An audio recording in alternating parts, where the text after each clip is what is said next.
Tricolor de toda a terra, está no ar o seu Resenha Express, a sua resenha de todos os dias. Eu sou o Quintela e você está no canal Resenha Tricolor 1902, o canal que não quer ser a sua voz, mas que quer dar voz a você, torcedor tricolor. Fica aí que está começando o seu Resenha Express.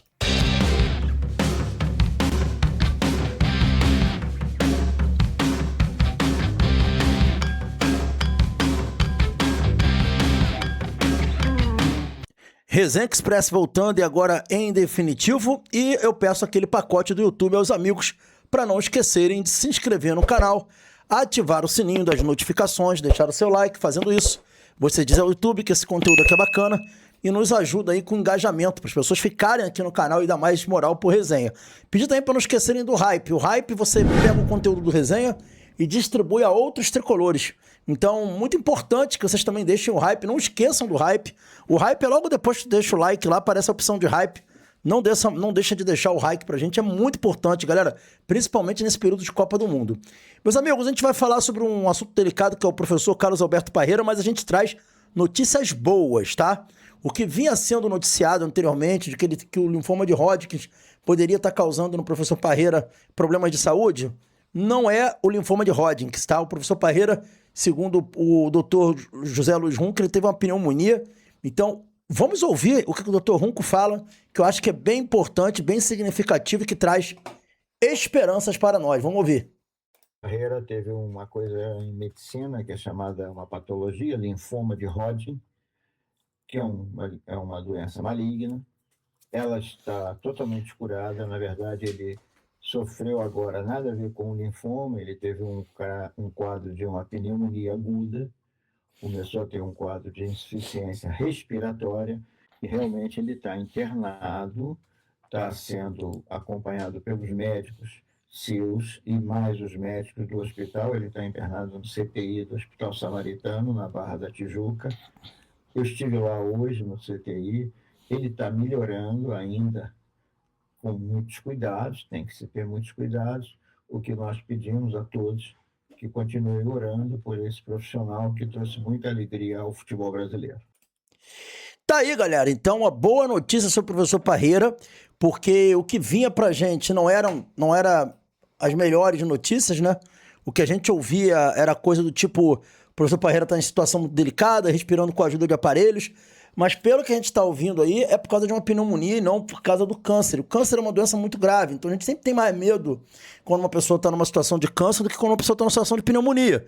Então, fica aí como esperança, né, como expectativa positiva, que o professor Parreira, o quanto antes, se recupere e volte ao seio da sua família. A gente fica aqui na torcida. Eu adoro o professor Parreira, tenho muito reconhecimento pelo profissional que ele foi e pela figura que ele representava e representa para o Fluminense, né? Foi uma pessoa muito importante na história do nosso clube. Dando sequência aqui, a gente vai falar sobre Agner, né? Ontem, no Resenha Express, quem assistiu o Resenha Express de ontem, viu o que eu falei. Antes do anúncio da venda do Agner para o futebol árabe, a gente trouxe no Resenha Express pela manhã, com exclusividade, a informação de que o técnico Luiz Beldi havia pedido para o Fluminense negociar jogadores profissionais que ele não iria aproveitar. E eu falei até o nome do Agner, disse o Agner é um desses jogadores. O Davi Melo era outro, tenho lá o outro zagueiro também, esqueci o nome do zagueiro agora aqui, que também, o Sintra, né, o Gustavo Sintra, que também estava treinando separado, que é um jogador que o Fluminense tem que negociar, porque senão não vai jogar com o Zubeldia, e o Agner era um deles. E a gente falou, olha, o Agner é um jogador que, inclusive, deve sair, deve ir para outro clube. E aí, à tarde, horas depois dessa matéria nossa, veio a notícia de que o Agner tinha sido vendido para o mundo árabe, estaria negociando, já praticamente fechado com o mundo árabe, sairia sem custos do Fluminense, ou seja, o time da Arábia Saudita não pagaria nada para levar o Agner lá para o time árabe. Enfim, o Agner teve poucas chances no profissional do Fluminense. Quando a gente perguntou sobre Agner, a gente ouviu coisas como indisciplina e uma série de coisas extracampo, enfim. E tá aí, o Agner está deixando o Fluminense. Agora, além dele estar deixando o Fluminense, ontem ele fez uma postagem, né, em agradecimento ao Ganso. Isso mesmo, ele não fez uma postagem em agradecimento ao Fluminense. Ele fez uma postagem em agradecimento ao Ganso. Pode até ser que ele venha fazer uma postagem de agradecimento ao Fluminense. Mas vamos ver aqui o que ele falou aqui, qual foi a postagem dele. Vamos lá, vamos dar uma olhada aqui. tá? Tá ali, olha, ele mostra ele fazendo uma tabelinha com o Ganso num treino e resultando num gol. Ele bota ali, obrigado, maestro, uma honra, PH Ganso, e ele bota a camisa do Ganso aqui, ó. Vamos ver. Tirar o áudio pra não ter problema. Aí aqui mostra, tem que tirar o áudio, né? Ele fazendo uma tabelinha lá, ó. O momento que ele faz uma tabelinha que resulta num lance de gol dele. E essa é a forma com a qual ele tá se despedindo do Fluminense, fazendo agradecimentos ao Ganso. Curiosamente, os agradecimentos dele sendo feitos ao Ganso. E eu queria saber de você que tá aí. Você que tá aí, você aprova a saída do Wagner? Você aprova a venda do Wagner para o futebol árabe sem custos? Eu vou dizer para você daqui o que eu sei sobre Wagner, né? A gente, em alguns momentos, questionou a diretoria do Fluminense por que o Wagner não vinha tendo oportunidades no Fluminense. Assim, de fato, nas primeiras vezes que ele chegou a ser emprestado, inclusive, para o Palmeiras, ele era um jogador que vinha tendo problemas extracampo. Isso aí é um fato. E vocês me conhecem, sabem que eu não iria aqui ficar passando plano para a diretoria se isso não fosse verdade. Eu apurei na época e na época eu trouxe a informação. Eu falei, olha, o Wagner tem tido problemas extracampo. Falei isso na época. No Palmeiras ele ficou pouco tempo, voltou pro Fluminense, porque também não apresentou bom futebol e também teve problemas extracampo no Palmeiras. Veio pro Fluminense e até então, no Fluminense eu não fiquei sabendo de problemas extracampo envolvendo o jogador, mas não teve muitas oportunidades, acabou deixando o Fluminense. Enfim, acho que essas coisas do passado atrapalharam a carreira dele, de alguma forma, como posso dizer, macularam um pouco a imagem dele. Mas assim, sair sem custo nenhum, ser pouco aproveitado, só se tiver alguma coisa que a gente não tá sabendo, tá? Porque realmente e eu acho que eu saberia pelas fontes que me passaram informação, essas fontes me passariam novamente se tivesse algum problema. Enfim, vai saindo de graça aí o Wagner do Fluminense. Galera, o Hulk tá abalando, hein? Lá nos Estados Unidos, o Hulk eu acho que tá disposto a ir para outro esporte. Isso mesmo. Vamos dar uma olhadinha no ensaio do Hulk jogando futebol americano? Dá uma olhada aí, ó. Se liga nisso aí. Ele tá combinando ali com o Nonato. Vou só deixar ele receber a bola. Quando ele receber, nossa, eu vou dar um atropelo nele. Aí. Ele tá sacaneando o René. Ele falou que vai atropelar o René, ó. Qual a solução pra marcar o Hulk? Aí você ouça agora. Pega o quarterback dele, eu não conheço.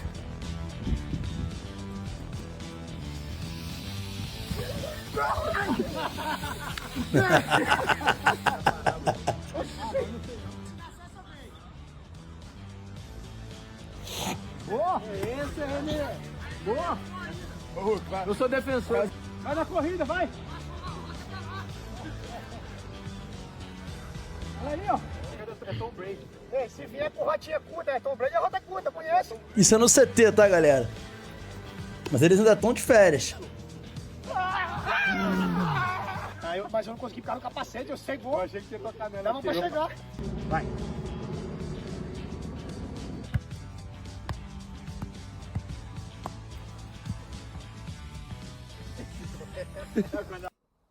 Tá aí a brincadeira aí, o Hulk brincando aí de futebol americano com os demais atletas. Muito legal a zoeira aí dos jogadores do Fluminense, uma brincadeira aí do Hulk, né? Enfim, a NFL Brasil também fazendo aí a sua brincadeira à parte. E é isso, galera. Agora, para fechar o Resenha Express de hoje, uma notícia trazida aí pelas mídias, né? Principais mídias aí, o Lance trouxe essa informação, o GE também trouxe essa informação, o Netflu hoje repercutiu que o atacante Canóbio do Fluminense está despertando interesse de vários clubes do exterior. Uma nova procura foi de um time mexicano, tá bom? E vamos dar uma olhada aqui na matéria pra gente saber o que tá acontecendo aí. Tá aí, ó. Canóbio do Fluminense desperta interesse de diversos clubes do exterior. Aqui a matéria vai falando que a participação do Canóbio na Copa do Mundo não passou despercebida, né? Ele vem chamando muito atenção e aí, segundo o Gabriel Amaral, hoje o Gabriel Amaral trouxe a informação também, hoje não, desculpa, ontem, né? Clubes da Espanha, da Inglaterra e também dos Estados Unidos procuram tanto o tricolor quanto o staff do atleta. Também tem um clube mexicano, segundo o Rodrigo Dias do canal Ligados no Flu, tá, galera? E aí vem falando falando do contrato do Canóbio, que vai até o final de 2028, que tá aí no valor de 37 milhões O Fluminense pagou e hoje está querendo 12 milhões de euros pelo jogador. Eu conversei também, galera, com uma pessoa para confirmar essa questão do time mexicano. Tá? Eu consultei uma fonte, depois do Rodrigo ter trazido também informação de um clube mexicano. Você vê que o Gabriel trouxe aí times da Espanha também, que eu não estava sabendo. E essa pessoa disse para mim que sim, que o Canóbio hoje é o jogador, se não mais valorizado, ele é o jogador mais assediado do Fluminense. Ou seja, o Canóbio, tão criticado, hoje é o jogador mais assediado do Fluminense, disparado, segundo ele. Ele falou, olha, é o jogador mais assediado, não tem nem discussão isso daí. O Canóbio hoje, o Fluminense recebe de clubes interessados, empresários ligados a clubes, é uma enormidade. Então, o Canóbio, se continuar na Copa do Mundo aí, se o Uruguai se classificar, ainda vai valorizar um pouco mais. E a gente espera até que ele faça gol, né? Porque aí ajuda mais ainda. E a gente precisa de grana. E o Canóbio, vamos combinar, o Canóbio é um jogador muito esforçado, mas não é um jogador fundamental. Pelo menos eu não acho. O Canóbio é um jogador fundamental pro Fluminense. E, segundo aí, todas as informações que a gente tem visto, o Canóbio é o cara que está mais valorizado nesse momento no Fluminense, galera. É o cara mais valorizado, disparado aí no Fluminense. E vocês, o que vocês acham? Vocês acham que vale a pena o Canóbio? Vocês acham que vale a pena vender o Canóbio? Vocês acham que o Canóbio é fundamental para o Fluminense na sequência da temporada? Comenta aí que eu quero saber a informação, a opinião de vocês. Valeu? Esse foi o Resenha Express, saudações tricolores, um forte abraço. Pintando notícias do Flu, a gente aparece. Valeu!